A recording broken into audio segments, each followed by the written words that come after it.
Sometimes when you're driving down the road all by yourself, you begin to hear a voice that tells you need to look around, pay attention, maybe something isn't quite right. That voice is me. It's the voice of Gord.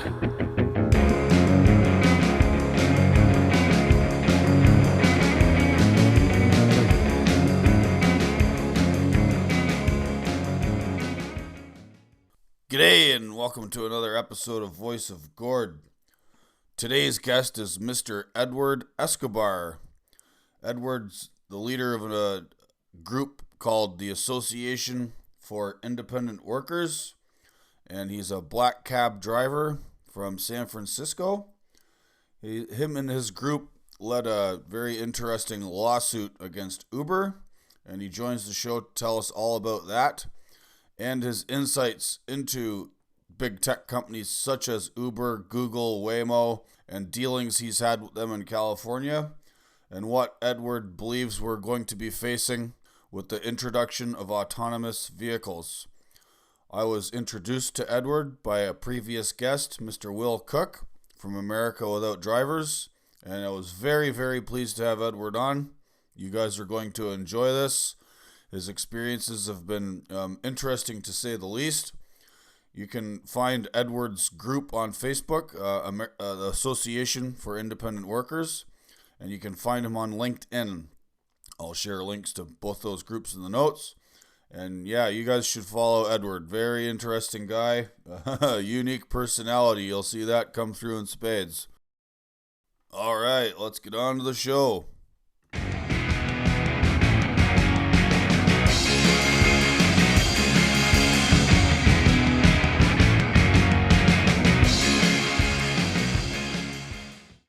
G'day everybody, and welcome to another episode of Voice of Gord.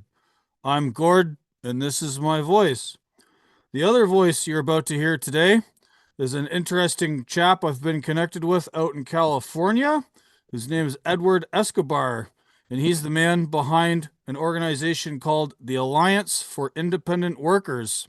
And he's been raising alarm bells about autonomous vehicles and the sort of push to remove drivers from vehicles large and small. Edward, welcome to Voice of Gord. Thanks for having me, sir. I understand I'm finding you on the job today. You just dropped off some customers at a winery near Napa. Yep, believe it or not, these are top executives for Google. Oh, no kidding. Google, is behind Waymo, right? That's correct. So, yeah, that's autonomous city. Waymo has the partnership with Uber, and Uber is basically providing the software, driving the technology, and then Waymo's providing the actual hardware, which would be the vehicles. Right. Yeah. Interesting you mentioned Uber. I just found out from my uncle Chris. I just did a show with him because he's been a trucker and in the freight brokerage business. The freight brokerage that he founded with his partner in 1985, he retired from it a few years ago, but his partner sold it to this company from Texas, and then the company from Texas eventually sold it to Uber Freight. So Uber Freight Canada was built on the bones of a company my uncle started. Wow. Yeah. Well, Uber Freight basically made a presence into Chicago with the Mayor Lightfoot, who just came out of office. And she had made a number of promises to us drivers and the drivers' organizations representing workers' rights, and yet did not execute on our behalf. But she was quite happy to glad hand the CEO of Uber, Dara Khosrowshahi, and welcome Uber Freight's headquarters to be located there in Chicago. So it's quite interesting. A lot of these politicians that come out make promises. Even Pete Buttigieg, when he came out, he was out in front of Uber headquarters when we were doing some actions, and he came out, did some photo ops, and made promises to stand with gig workers and drivers towards the future. And he turns out to head the Department of Transportation, but he's nowhere to be found when it comes to standing there, with the rights and for the rights of the workers that he had mentioned, the gig workers, the precarious workers, which at the end of the day, it's what it ends up being. Color me shocked that two politicians within the Democratic Party used rhetoric about supporting the working class and then did not, in fact, support the working class. I'm amazed. Well, look, there's Democrats and there's corporate Democrats. Trump, let's not forget Trump. He was out there on the White House lawn. He was making love to the corporate mega carriers and seemed to have forgotten the independent trucker in the mix. Also unsurprising. Yeah. Well, look, that's why I tell folks this is not a partisan issue when it comes to being caught up in the divide. Oh, hell no. We need to unite across all areas. That includes ethnicity.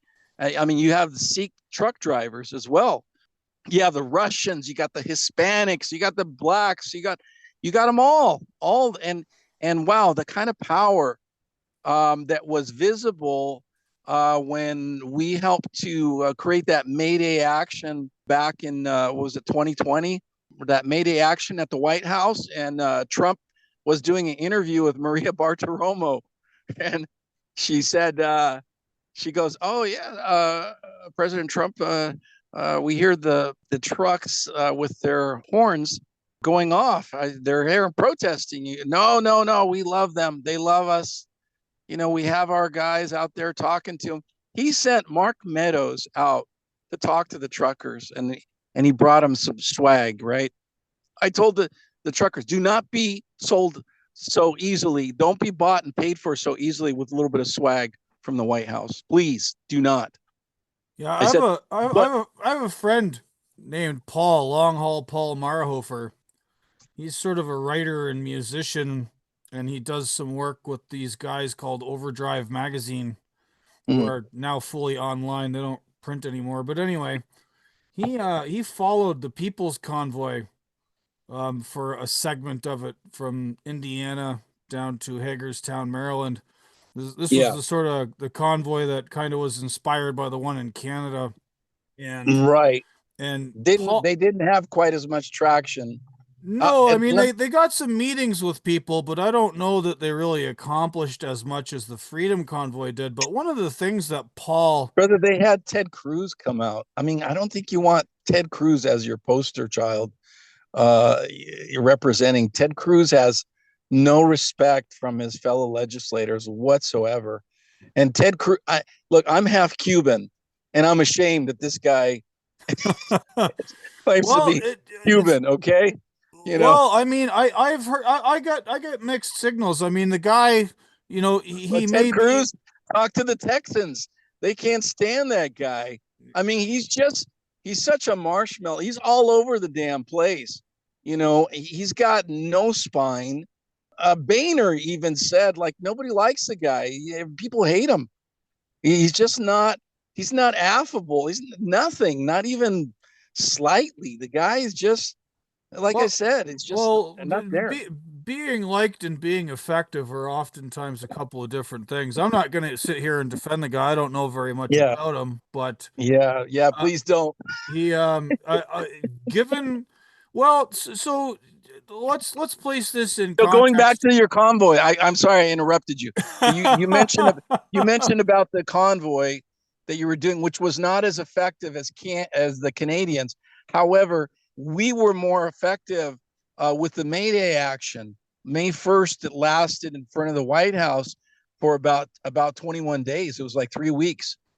That was much more effective in getting attention. All right. So we just started this conversation, and my guests didn't even get intro to you. So get us from the beginning. Introduce us, Mr. Escobar, and then take us to May Day. Give us the backstory. All right. First of all, I'm native San Franciscan. Don't hold that against me. Here's the story. I got involved in the driving profession best on a lark because I needed flexibility in my schedule. So I heard about Uber. I had a friend that was driving Uber they initially, when they first switched on the Uber X, which meant you could drive your own passenger sedan. And so he was doing extremely well, making a couple grand a week, down south, down in LA. And me being in San Francisco, that's where Uber's world headquarters is located. The rates were even better then. So I jumped in because I was working with a tech startup, which was founder funded bootstrap, which means there's no money. They gave me equity shares, which were going to be worth a lot of money someday, right? That's the whole dream. And that's why they call San Francisco the Hollywood of tech, because a lot of dreams are built and many of them are dashed. So I needed something that was flexible for my schedule and also an opportunity to meet people that would be like venture capitalists, the VCs that are heavily saturating, in particular at that time, San Francisco, the San Francisco Peninsula, where you have Silicon Valley and so on and so forth. So that's what I did. I hopped in to the abyss there, driving professionally. And I had sit downs with venture capitalists that were in my car. I had them captive audience. From there, I started to see, because I understood what it meant to be a real independent contractor. As a corporate spokesperson for Ford Motor Company, I used to do the international auto shows. Those folks that are on the turntables introducing the new cars and trucks to the marketplace. That was me. I was one of those folks that used to do that whole, good afternoon, ladies and gentlemen. My name is Edward. I'd like to introduce you here to the all new Harley Davidson F-150 Super Crew. That kind of thing. That's a little bit of the voice. It's not like, right on point, but just to give you a taste. So I used to do that.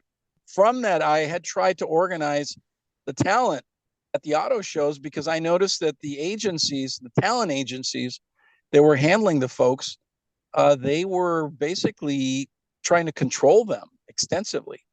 And I said, this is not right. So, I started talking to some unions and trying to figure out what we could do to organize, the workers here, because we were hired as independent contractors. And what is a real independent contractor? It's someone who sets their own rates, terms, and conditions.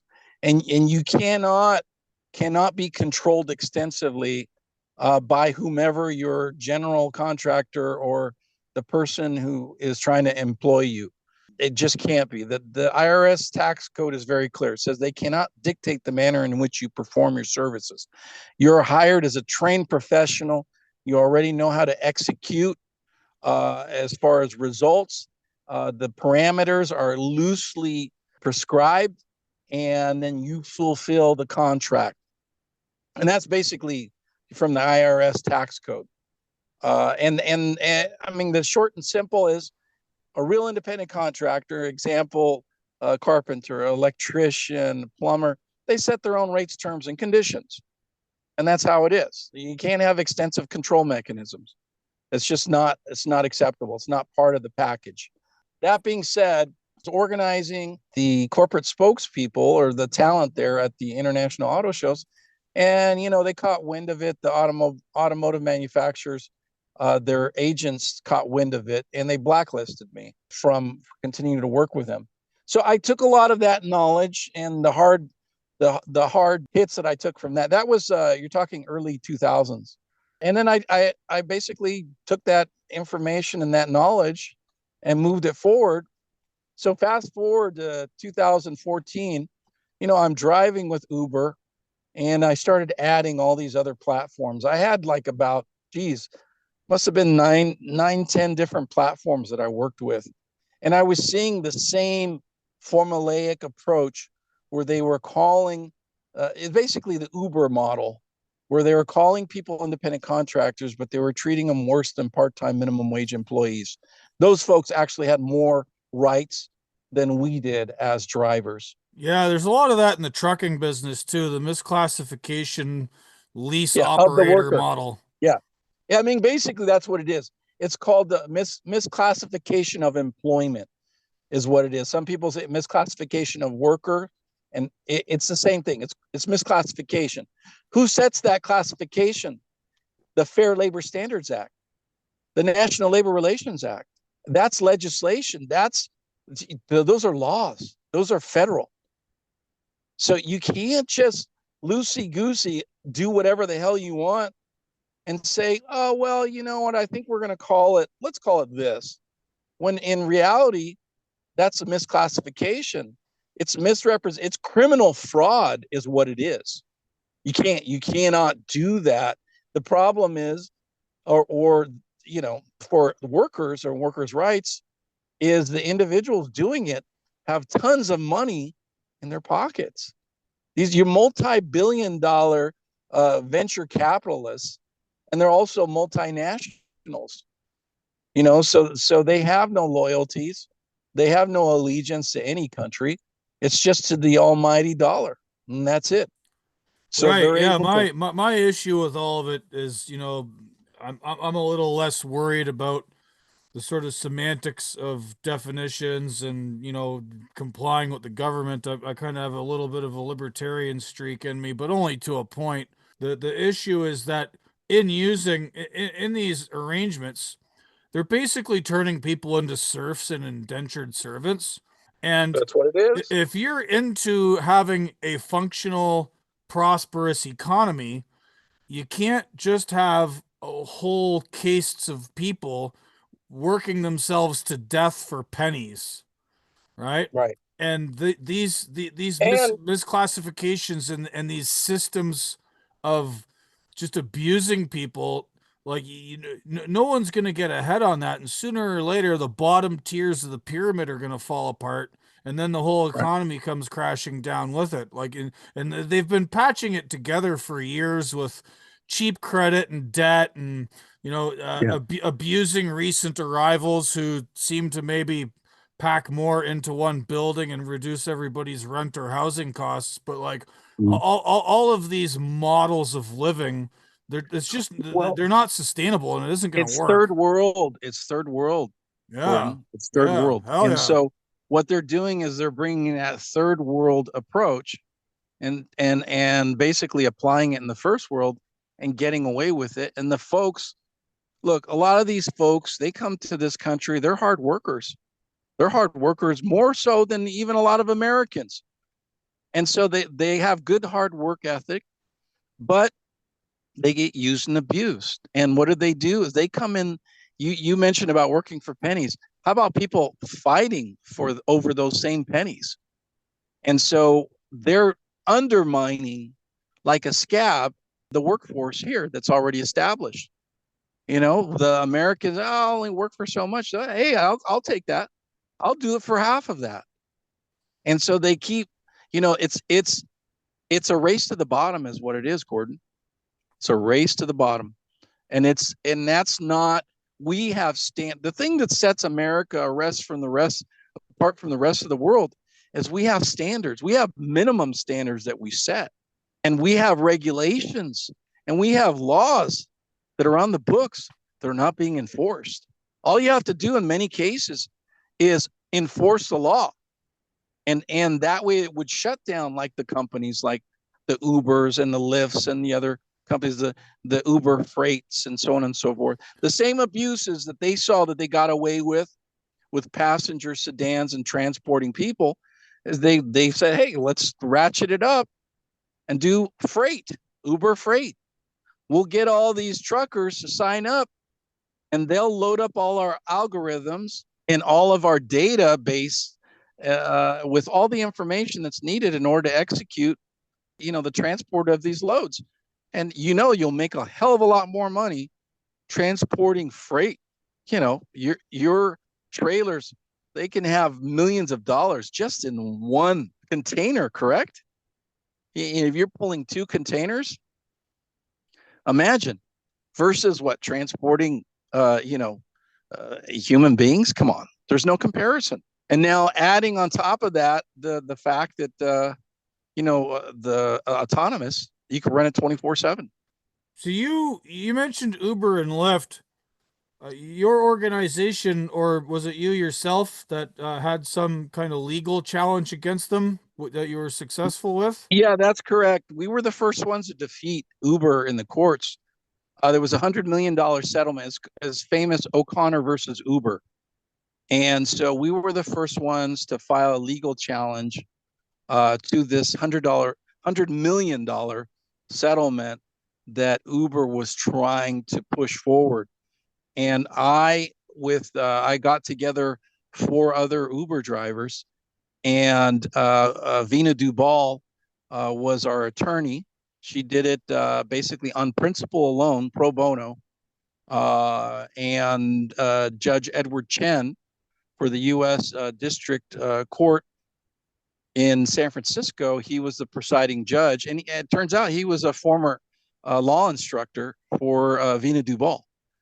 So she already had a sense where this guy stood ethically and morally, that it wasn't going to fly. He's not a pushover.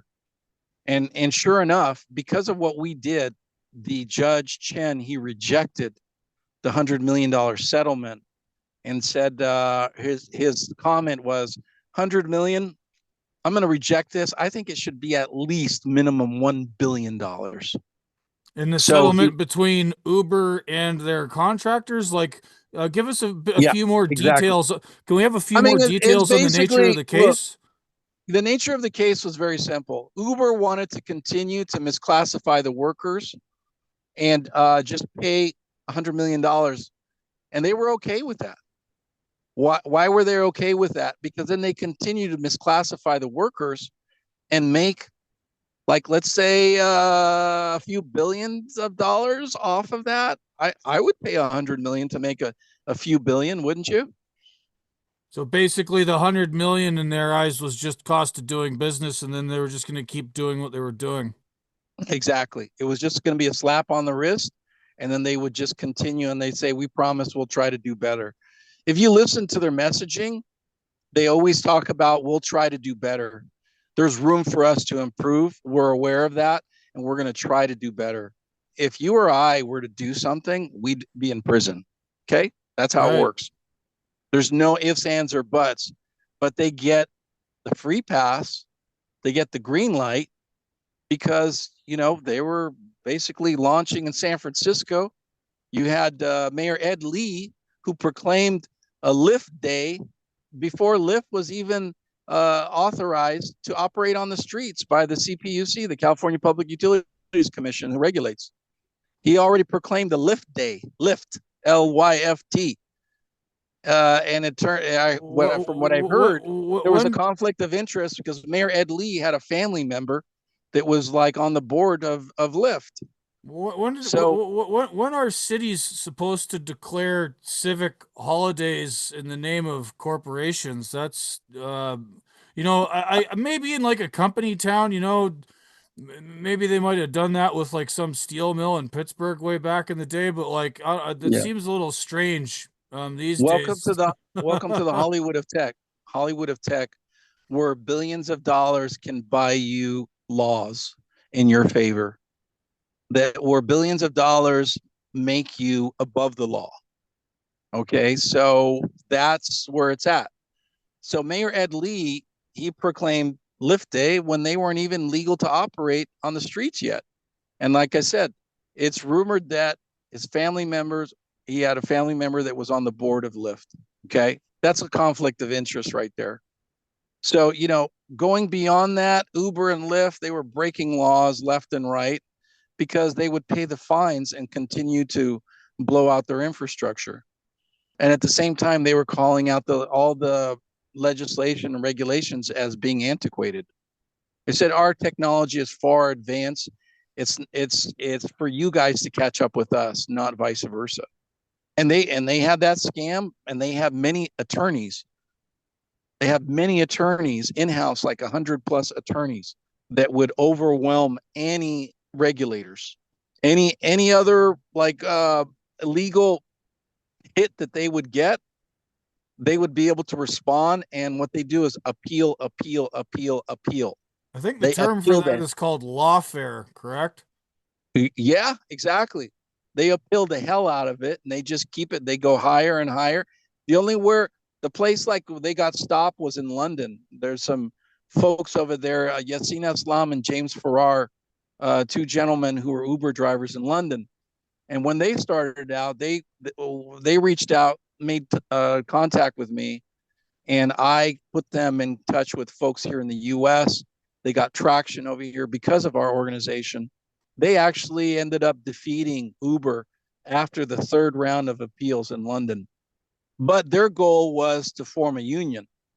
Our goal has always been to let Americans, the workers, make the decisions as to what they want to do. You want to become an independent contractor, then you damn well better be a real independent contractor, not a fake news independent contractor. And, these corporations, the amount of control that they're exercising over their workers, well, these are employees. Yeah, the corporations want it both ways. They want to be able to say you're an independent contractor so they can wash their hands of any other obligations to you. Yeah, and what are those obligations? But and those still, are but they still want to treat you like an employee insofar as telling you how things are going to be. Right. But since they created the gray area, then guess what happens? Any kind of lawyer that you would look for employment law violations, they would, we don't know how to address this. We don't know how to fight this, right? Because it doesn't fall conveniently into any particular category. You get what I'm saying? There's a lot of people who supported sort of Uber and Lyft and other business models like this that have come along with the sort of, tech revolution, smartphones and all the rest of it. And they sort of refer to them as disruptors. And they say, well, they're breaking up the taxi cartels, and the taxi cartels were protectionist. And, some of the taxi medallion owners, which is all true, which treated their drivers just as poorly. So what do you say to those arguments? Everything you said is true, but, two wrongs don't make a right. So, this is just a race to the bottom, basically. Like I said earlier, Gordon, it's a race to the bottom. And with what protections? What they do is they go after the marginalized folks. They go the immigrants, okay? Immigrants, New York, like 90% of the drivers in New York, immigrants. So what happens with immigrants? They come to this country, they fly under the radar because they don't want to get into trouble. They just got here. You get what I'm saying? They take advantage. Oh, yeah, no, of course. And something that bothers me about the sort of use and abuse of people from other countries, there's a couple of things going on here that I don't think people quite understand. So I'm from Canada originally. Our current Prime Minister, Justin Trudeau, is proposing that Canada import legally 500,000 people per year when, only 10 years ago it was like 20% of that, if that. So he's just exponentially increasing the number of people he wants to bring in the country. Lots of people are coming into the United States. And okay, fair enough, but like, what are they coming to? So these folks all want to come here and make something of themselves. They're coming to the American dream, Gordon. Yeah, of course. They're coming to that. They sell the American dream. It's the propaganda that's pushed through Hollywood to many other countries. They buy into that.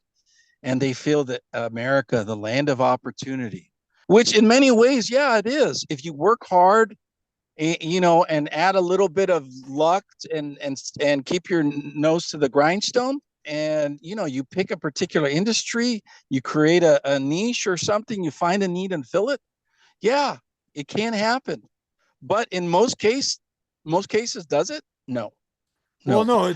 There's complexes at work which are preventing your success, right?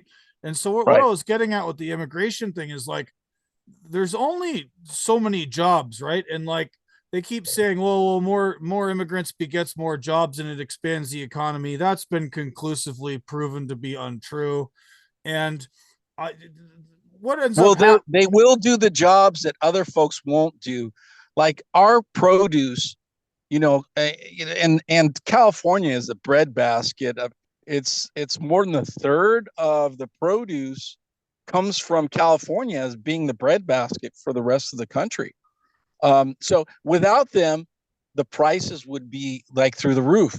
Without them, like in the wine country, I don't know that that's true. I've heard of no, studies oh saying that yes, it is. the No one margin else here will do those jobs, Gordon. The marginal increase to the price at the grocery store though wouldn't be that much higher. Oh yes, it is. It is significant. Here's the thing: unless it's mechanized, like going back to the cotton gin and all that other stuff, right? How that changed everything. Unless it's mechanized, no one else will do those jobs. They just won't. That is back-breaking labor. Nobody will do that. The heat involved. You got to see these folks. I mean, I'm out here in the wine country. You know that Napa Valley produces the top three most expensive in the world wines that have been sold. They have the top two. I mean, well, the first and third. But beyond that, the cost here for producing wine, the labor, everything else, if they ratcheted that up as far as the labor, because they bring in these folks that, come on, I'm sure illegals, right? They have migrant workers, so on and so forth. And there's a lot of illegals that are spread in there. They just don't document it, but they're making profits. It's the same thing construction here in California. Oh yeah, no, this is the people coming to America are not. And then when they don't want to pay them, all they do is they screw them and they send the immigration on them. So, I mean, you got to look at it. I mean, there's a lot of exploitation. Oh, 100%. That's happening. And then they get us fighting over the table scraps, and they bring in these folks to make us compete for pennies. Oh yeah, no, there was I don't know if you saw this story. There was a USA Today did this multi-part series investigating the drayage industry in Port of Long Beach, Port of Los Angeles in 2017. And they found that it was mostly migrant truck drivers coming in from Honduras, Guatemala, El Salvador, all over the show, employed by their same people who'd immigrated earlier. And they were just basically getting screwed by the shipping companies. And the guys that own the trucks would like lock their employees' cars and gates, make them work 16, 18, 20 hours a day, wouldn't let them go home, just have a nap in the truck, bro, and basically pay them almost nothing, right? Yeah, Gordon, they'll screw their own people. You have Mexicans that are screwing their own people because they know the culture and they know they could get away with it. It's not just white people screwing immigrants. Oh no, 100%. There's the Mexicans, they'll screw their own people with more confidence than others because they know how to maneuver the culture. They know how to manipulate them much more extensively than many whites or other folks as well that are not of their particular area. Not just Mexican, Guatemalan, Central Americans, whatever. They all, Brazilians, whatever. They all take advantage of the lack of knowledge. The mafia did the same thing back in the day. What did they do? They extorted their own people in their own neighborhoods. Correct? Protection rackets, everything else. It ends up going back to the same thing. The bottom line here, Gordon, exploitation. And look, I'm not against capitalism. I am against extreme capitalism. But let's look at this model that we have here in the U.S. Is this true capitalism, Gordon? Hell no.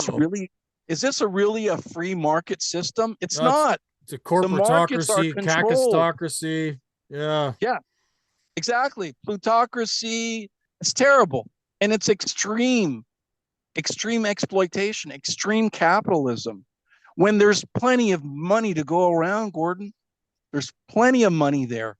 But that's the extreme greed. And it's not even about like look at Musk, look at Bezos. How many billions do you need? What are you going to do? It ends up being a competition as to how many billions you can make. And it's a power tripping thing. And unfortunately, men tend to do that. because it's like testosterone driven. After the age of 34, they say 1% of your testosterone drops every year. So people try to overcompensate. And you can look at Bezos, look at Musk, look at how their behavior is.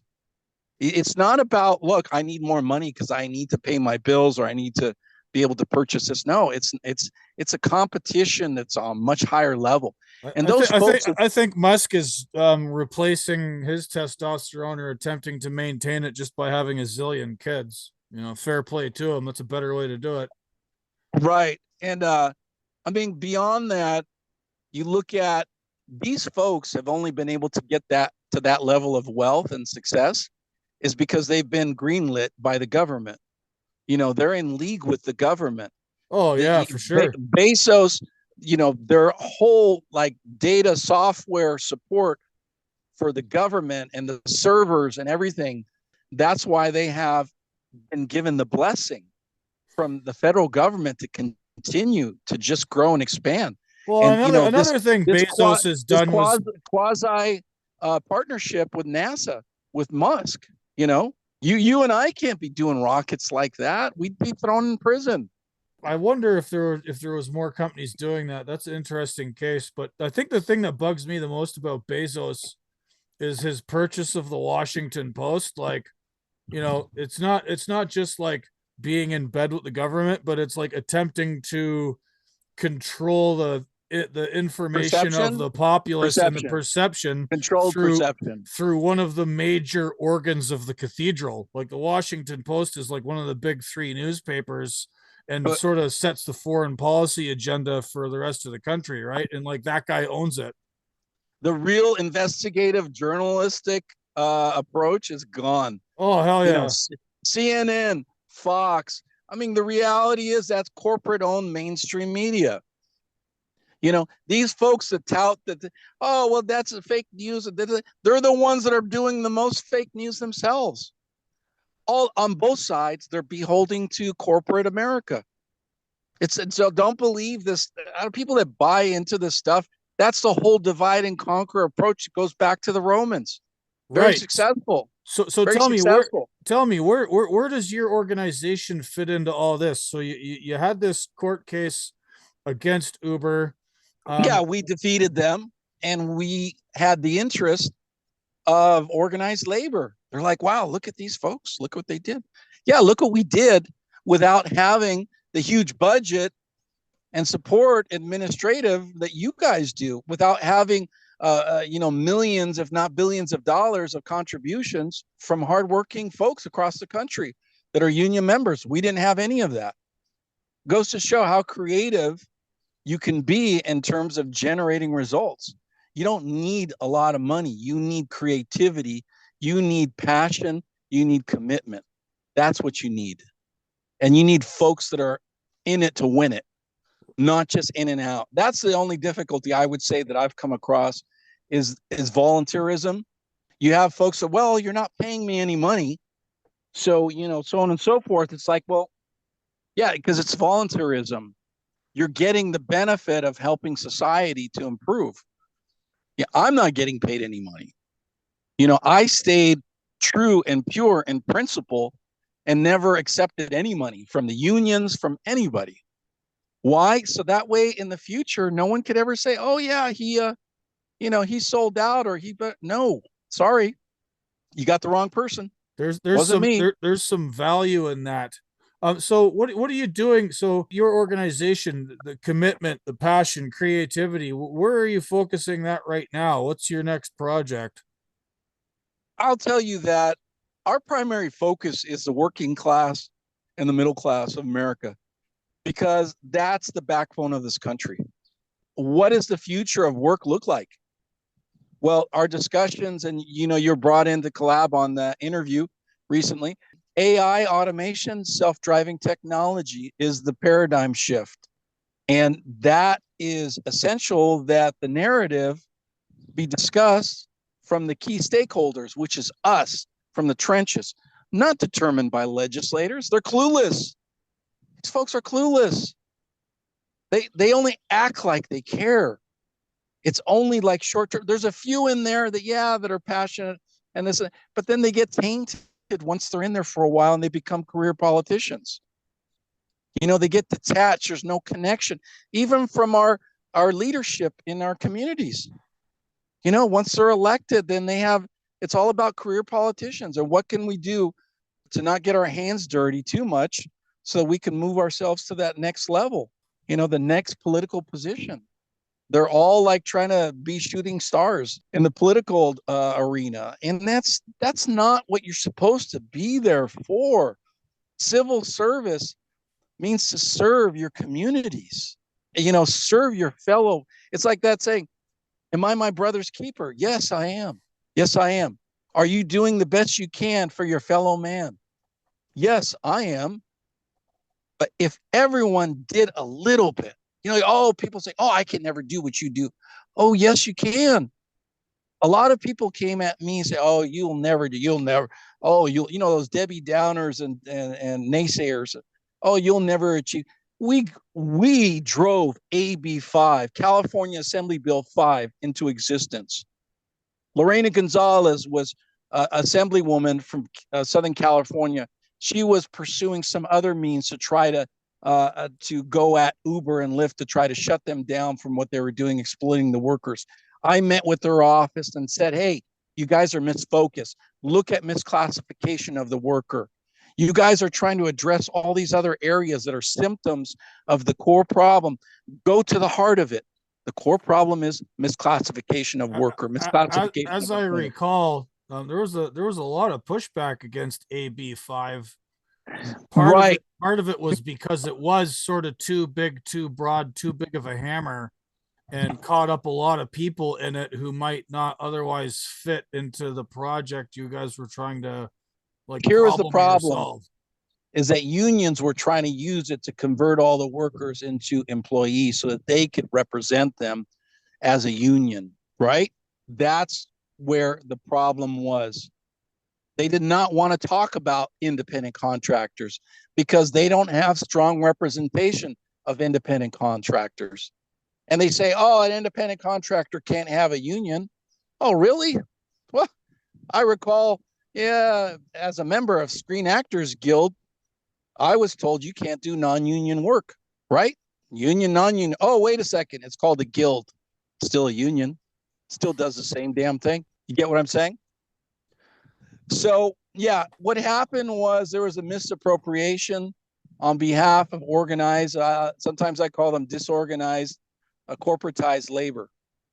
They make these backroom deals with these corporations behind closed doors, and they leave us out of the mix. We're not at the table. They're making these promises, these agreements, so on and so forth, because they're looking at the end of the day, they're going to have to sit down with these corporations because they're the ones that are the keepers of the keys. They hold the money. You get what I'm saying? So, right. But no, there was a lot of misinformation and disinformation that was pushed out, even by Uber and Lyft and all these other their propaganda arms to try to rally as much as possible the troops, even the GOP, the Republicans in California, because all they're doing is supporting big business. What do you mean? A trucker should know if you come in, are you an independent contractor? They're running all kinds of scams with these leases that they control you guys. It's the same thing they're doing with Uber. Oh, wait, we give you a lease program, you can't use it for driving for Lyft or any other company. Oh, wait a second. So then it's not just an open-ended lease. So then you're controlling the vehicle then, but yet I'm paying for it? Wait a second. Yeah, whole lease operator then they had insurance. Always then sucked. They would go like this. Then they would go like this with their lease. Oh, by the way, and the insurance is provided. You could only have an insurance deal when you drive exclusively for us. You can't use it for anything else. Otherwise, you're not covered. You see how they do that, right? Yeah. Does that sound familiar with the trucking? Yeah, no, they're these insidious little control mechanisms. They try and sell you on the fact that you're your own boss, but what ends up happening, you just own all the bills. Exactly. You own all the liability and all the pain. They get all the profit and they get all the upside. You get all the downside. So isn't that amazing? But no, here's the thing, that there was a lot of misinformation, disinformation. I heard all you folks in trucking talking about it.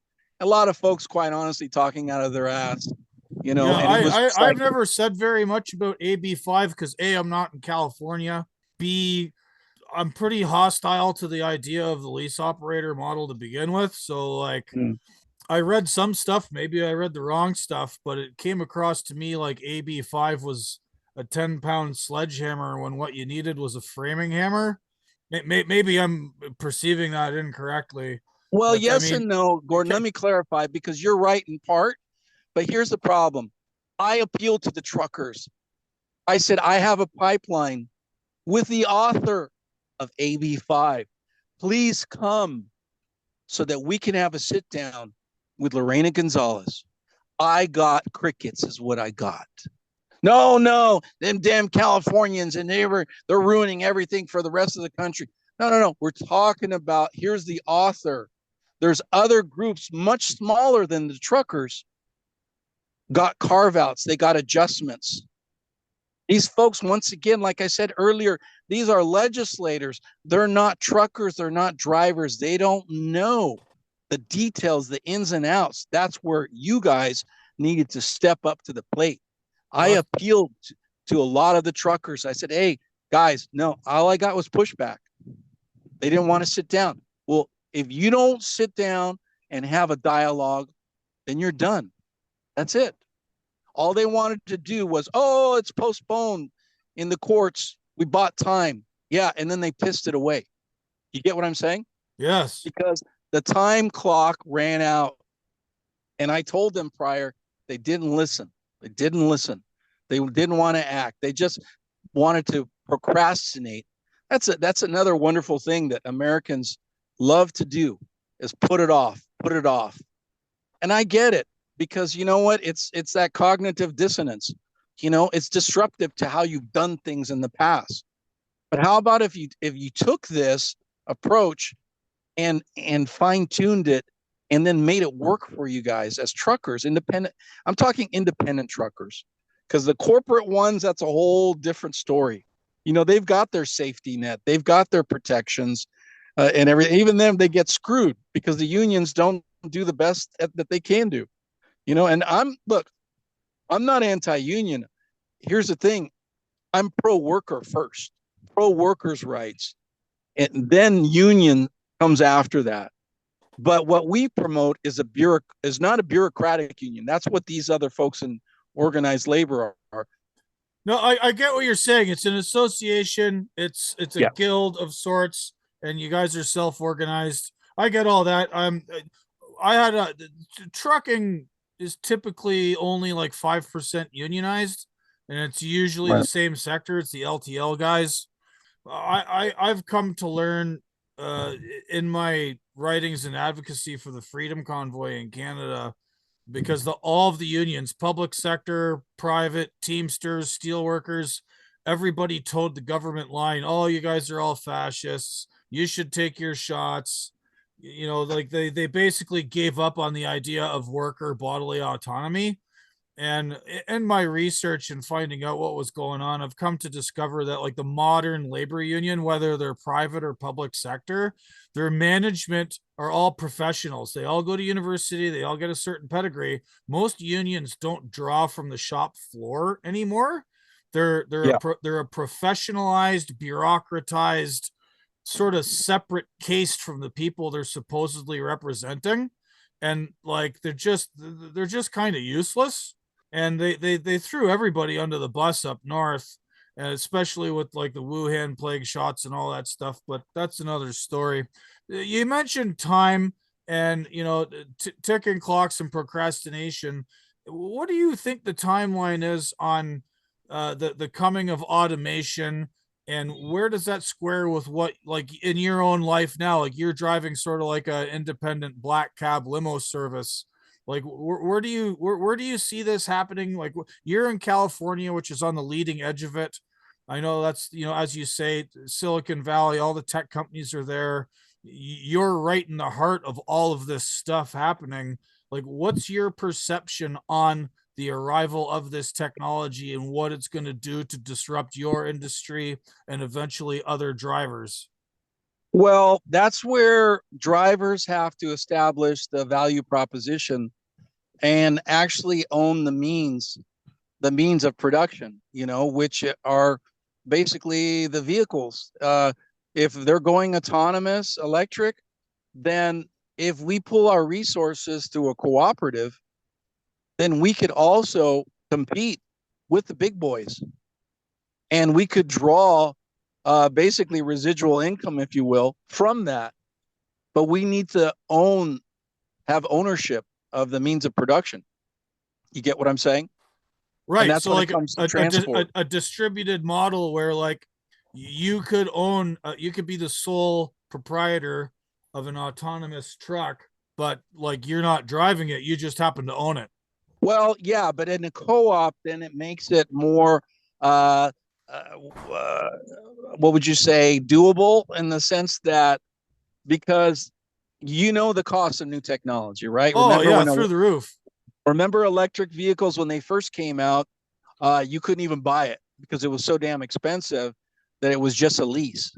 And so then when the vehicles were made available for purchase, then they're still high, and they're still higher than other vehicles. I mean, Tesla's trying to bring the prices down. So the technology, as it advances, it's going to get cheaper. Remember the price of calculators when they first came out and how big and bulky they were, right? Now it's just one little feature that you could wear in a watch. It's that's the miniaturization.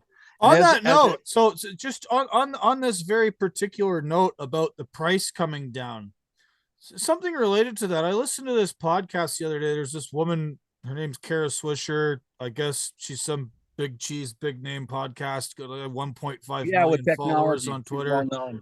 She was interviewing one of the dudes who runs Aurora. Yeah. And he came from Google. Yeah. So this Aurora guy was saying that, like, yeah, you'll buy the Aurora driver system and the truck from Peterbilt, and then you'll subscribe to the Aurora driver software program. So like it seems to me like some of the tech companies are angling to, like, you don't just buy their autonomous driving truck and the technology that operates it, like you're going to have a subscription service. So they're sort of like, it seems like they're parasitizing themselves to make sure you can't get rid of them, which sort of strikes me as like, well, the whole point of autonomous trucks and how they're selling it, the real reason, not that they say they're going to like have drivers and they're going to get us new jobs. That's all bullshit. What they're trying to do is get rid of the $200 billion in wages that American truck drivers earn for working. Well, why? What's with the subscription service then? Right? They're basically because like everything is going in that direction, Gordon. It's going subscription based. Like, look at Netflix, okay? Look at the success of Netflix. Everything they want. If you look at Travis Kalanick, two things he said that were prophetic, and he was the founder and the CEO of Uber in the beginning. He said he wanted to make Uber as accessible to the general public as running water. What does that mean? He wanted to make it a utility. It's regulated in California by the California Public Utilities Commission. So a utility, do you ever finish paying utilities once you're in the grid? Never. Never. You get what I'm saying? So you never finish paying off the vehicles. They're pushing it in the direction of subscription-based model as well. So you never finish paying off your vehicle. It's always a subscription-based. Then you get more people plugged into the system, into the Borg, into the matrix, whatever you want to call it. You get what I'm saying? I see very much what you're saying, and that's basically, I mean, that's a part of control. It's almost a part of a control mechanism. Yes, Gordon. It's almost the technology itself is almost less the problem than this particular payment utility subscription. Yeah, that particular paradigm, that you're stuck with it forever, otherwise you're out. You're you're That's never that's an even you're worse problem than the isolated. trucks themselves. You're out. You're isolated. Okay, let me give you an example. And this is all about models of control mechanisms of society. You look at in Bolivia, Bechtel Corporation, because the Bolivian government owed big money to the U.S. Well, the U.S. they use these corporate economic hitmen, and they say, well, Bolivia, you owe us money.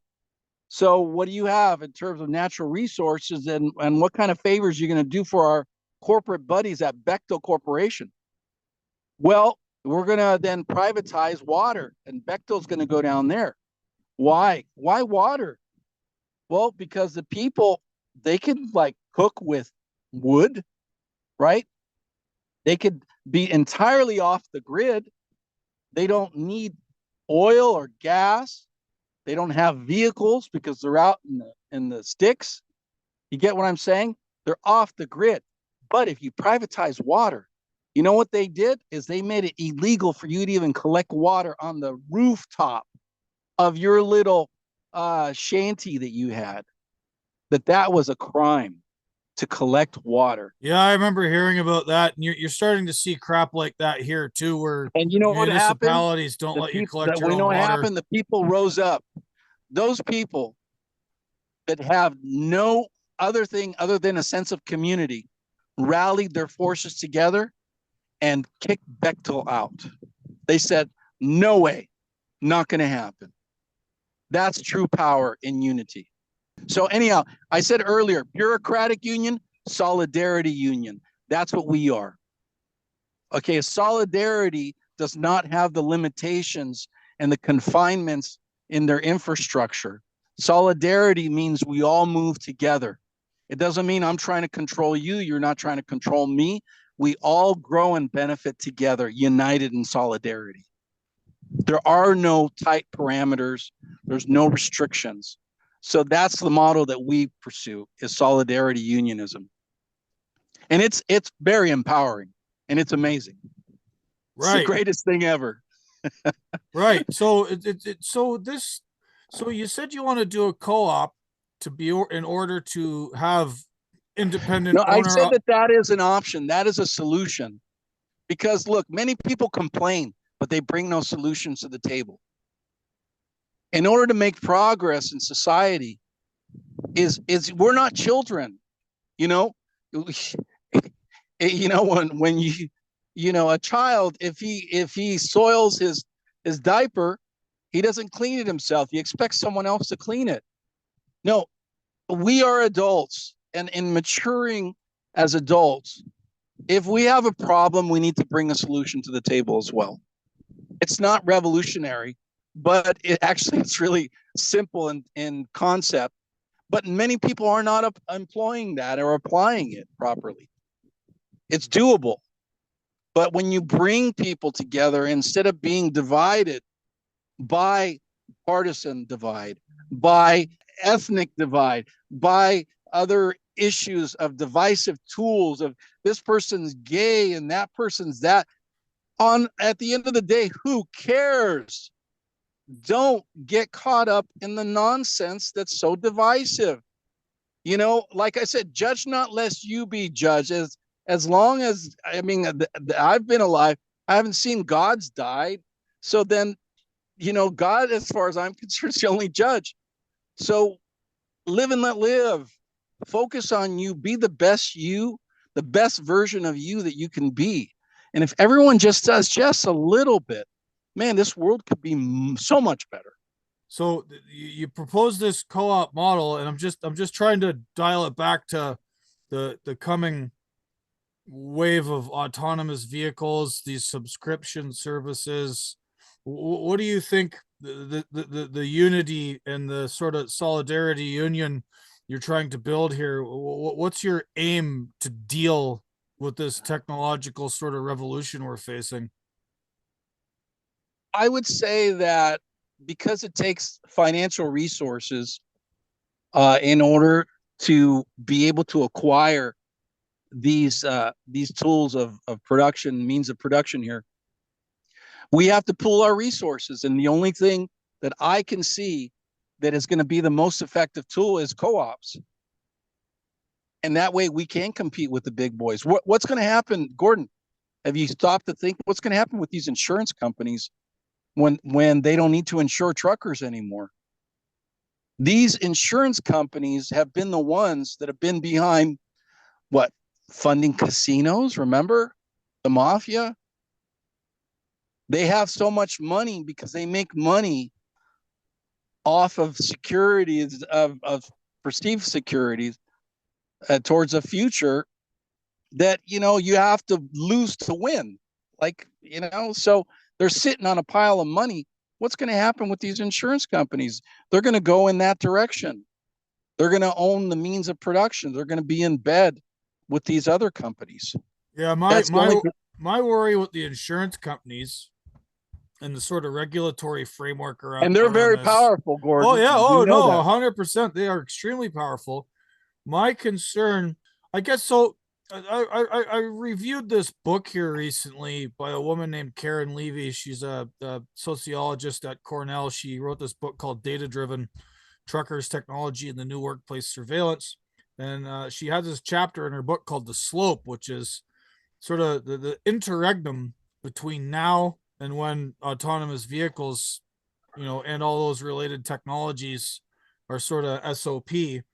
And what happens to people, what happens to drivers, but what happens to our, the sort of organizational structures by which we all get along out there on the roads. And I'm worried that the insurance companies, let's say, I'm going to cut these guys. Let's accept their premise that somehow autonomous technology gets to the point where it is, say, statistically safer than a human driver. The insurance companies might start saying, well, we're just not going to insure people anymore. And then, the government listens to them, and then you're right to drive, even if you're still holding on to, your analog 1998 Toyota pickup like I have. At some point they might just say, sorry, dude, you're not allowed on the road anymore. And then where's your freedom of movement? It's gone. Yeah. Also, too, see, we have to look how this is being compartmentalized. There's another thing that they're doing called congestion pricing. Like in New York, they launched it in London. And this is a way to geofence people and control their movement, so that you got to pay in order to be in a particular area. Yeah, it's their 15-minute cities nonsense. Yeah. So then London started it. New York started looking at it. They're like, yeah, we're going to do this.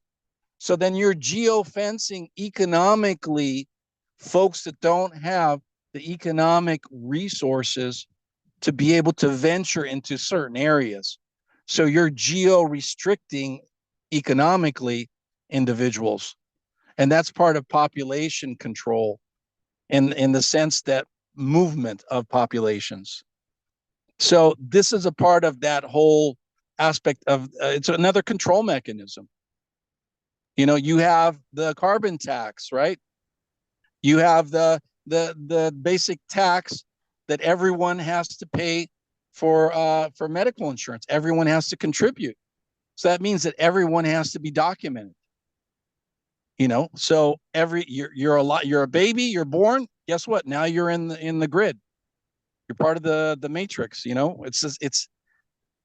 It's all about, at the end of the day, even natural resources, everything, all are used as control mechanisms. And people have to look at the big picture and then start narrowing down and look at these are all like symptoms. These are symptomatic issues.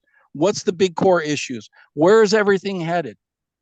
There's a concept called prospectionism, where you project into the future, right? And then you think a few clicks ahead and you try to figure out what's going to happen. They also call it, futurists. That's what we need to be doing, not living hand to mouth.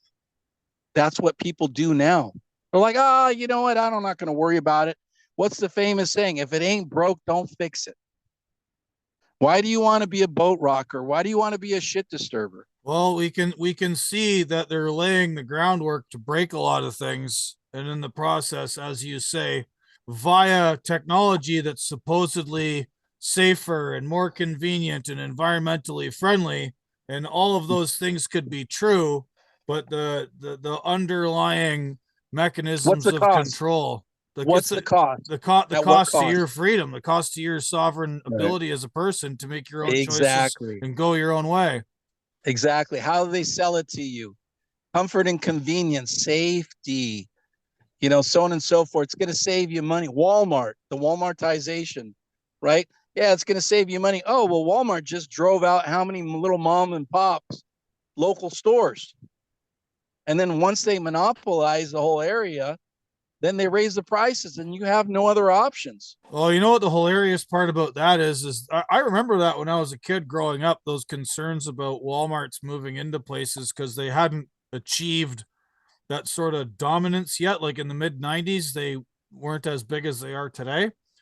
And now Walmart closes places, and the same community groups and people that were trying to fight Walmart on that basis about undermining local small merchants are now saying you can't leave. You came in, you closed down all of our locals, and now you're shutting down the store and leaving, and we have nothing. Well, that's assuming that Walmart ever gave a damn to begin with. And so one of your other comments about public safety, wait a second. Did you assume that the government gives a damn about public safety? Oh hell no, I know they don't. I'm just sort of Okay. like Right. making the argument. Like I've been in the But trucking business my whole life, and they use safetyism to yeah, impose control mechanisms that then don't actually improve safety. And what all it right, does is benefit certain groups that aren't me, but they use right. safety as an excuse. And even when you show them the numbers, like this whole ELD mandate thing has been proven to not have increased safety one iota. And they've literally, the FMCSA has literally come out and said, well, we're not changing it. They've been shown that the ELD mandate did nothing and, in fact, made safety worse by causing guys to drive faster, more erratically, more aggressively. It's been basically a catastrophe, and they just shrug their shoulders and say, well, we're not changing it. Like, it's not about safety. They're full of shit. It's about ushering in the next phase is what it's about. And that is going autonomous. What about that driver shortage, Gordon? How real is that?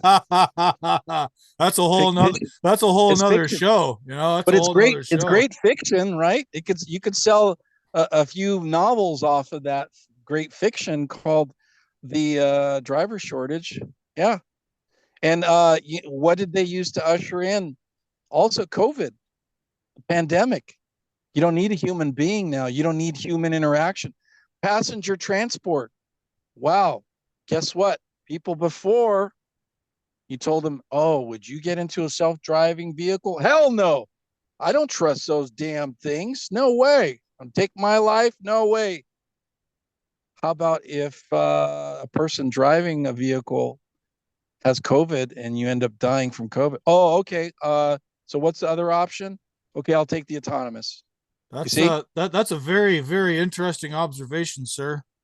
Oh, well, observation. How about that's a fact? Oh That's no, how no, they no! I'm that's not a denying that. I'm just saying, no, like, no. it's Look, a very neat way of looking at it. It's true. how Gordon, how do they usher in paradigm shifts if not through crisis mode? Okay. Crisis mode means you react emotionally. When it's more potent when you respond strategically instead of reacting emotionally. When you respond strategically, it means the rational mind is plugged in. What do we have here? A bunch of folks that are being provoked. You have the Canadian truckers. What did that prove? It just proved, hey, look, we need to get rid of these truck drivers because they're out of control. Look what they're doing.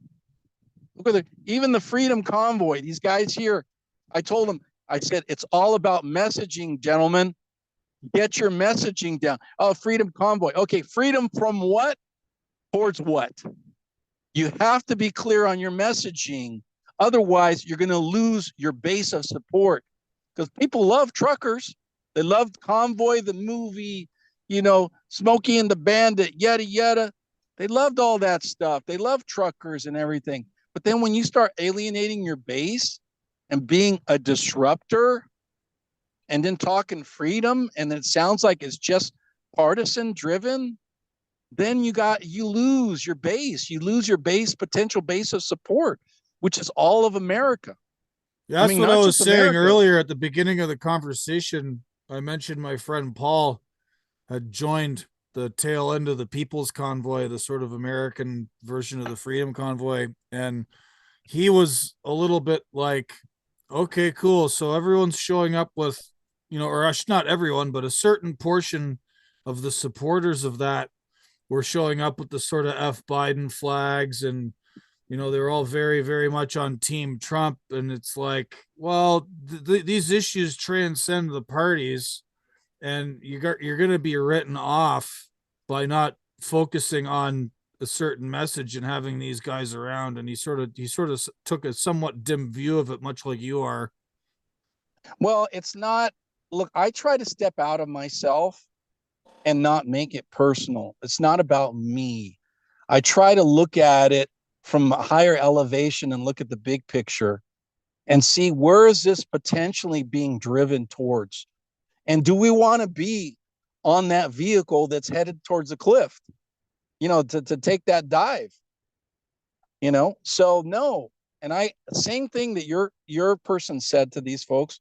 It's the same thing I was trying to say. I was trying to get in touch with some of the other organizers there and tell them, hey, let them know, don't go down this route, because you guys are going to be marginalized. You're going to be dismissed. Do not take this powerful opportunity and turn it into garbage. Don't allow it to be turned into garbage, because that's what's going to happen. And you guys are going to be dismissed as being a bunch of whack jobs. And I said, do not do that. I said, even Canada, the Canadians were more effective in messaging than these folks here. You get what I'm saying? Yes, sir. So, and look, I mean, ultimately, trucking, independent trucking, it's not just a job, it's a lifestyle. That's and very true. I've had meetings with legislators and explained and expressed my concern to them about the current situation and where things are headed. I said, realize independent truckers, like I said, it's a lifestyle. I said, there's folks that is their address, that's their residence, okay? The sleeper carriers, they are living as they work. They work as they live. You try to take that away from a trucker, you're killing them. You're taking their life away. You might as well put a gun to their head. And let me remind you, many independent truckers are NRA card-carrying members, and they are also veterans. And they come equipped to fight for their life. And you come in at them sideways this way, and you are threatening their life. And they have every right at that point to respond, to defend their existence. Totally justifiable. Do you guys really want to go there? You better think twice. You better start thinking long and hard about it right now before it gets to crisis mode later on, because that's where everything's headed. But these folks, they're all about short-term. Short-term, oh, they're only going to be in office this long and so on and so forth. That's going to be someone else's problem. Really? How about, do you have any kids? Because you should care about the future. Yeah, I have two daughters here, and yeah, but I'm not saying specifically you, but I'm just saying in general, right? You get what I'm saying? Yeah, people should have some more skin in the game, and they should be thinking a little bit beyond themselves. Oh yeah, even in trucking. Oh well, I'm going to be retired by then. Okay, so you're just going to shit on all your fellow truckers, right? The whole industry, you're going to shit on it because what? You're not getting any more benefit from it because you're done? Come on, man. I mean, where's the brotherhood? Yeah, many such cases, unfortunately. Oh, yeah. And then they buy into that whole bullshit of the, hey, dog eat dog, every man for himself. Oh, you bought into that? Yeah, no. That's not part and parcel to am I my brother's keeper and being a real American that, pulls together in times of adversity. United we stand. Hello? Where's the patriotism? Hello? Practice what you preach, brother. You get what I'm saying? It's like, don't use these euphemisms like it's empty platitudes. It's like, what the hell, man?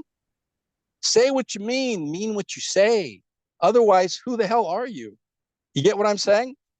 Yes, sir. It's It's yeah. The name of my blog is Autonomous Truckers, and I'm very, like I say, I'm pretty interested in maintaining people autonomy. And it's sort of, the autonomous vehicle thing. They want the tech to be autonomous and us to be controlled, which is sort of an inversion of the freedom envisioned by the people who founded America. And, I immigrated here and I kind of like it here, and I would kind of like to remain autonomous. And I'm sure you would too. right. And I mean, beyond that, you got to look at civil liberties. Don't be so quick to hand them over so freely. Yeah. You know? Well, fucking A to that. Yeah. Edward, thank you very much for your time, sir. You're welcome. Yeah. Alliance for Independent Workers, Drivers Unite movement. It's a movement. It's not just an association, an organization, but it's a movement.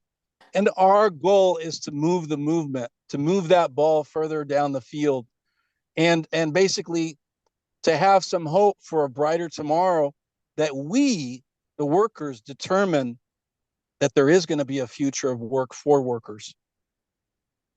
Right. Where can people find your organization and you online? You could actually always Google me, Edward Escobar Uber Lyft. A lot of articles pop up. And then, we have the Global Drivers Unite on Facebook. I'm on LinkedIn, Edward Escobar. You can reach out to me on LinkedIn as well. So I'm kind of scattered all over social media there. I'm on Instagram and everything, but I'd say LinkedIn is a good source for people to contact me. All right. Well, thank you very much for speaking with us, Edward. I really appreciate some of your insights here. Just trying to keep it real, brother. Right. Well, that's all we can do. Keep it real and keep it free. And keep on keeping on. Yeah. Way of the road.